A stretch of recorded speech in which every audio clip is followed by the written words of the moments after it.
Hello, friends. Welcome to Creative Medicine. In this lecture, we will learn about Characteristics of normal menstrual cycle. The normal menstrual cycle, the cycle length of normal menstrual cycle is 21 to 35 days. It is according to population based, and it is 24 to 28 based according to study based. Average length of menstrual cycle is 28 days in almost 15% females.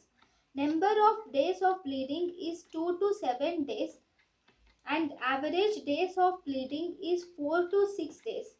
Normal blood loss is 5 to 80 ml. Average blood loss is 30 ml more than 35 ml more than 50 ml.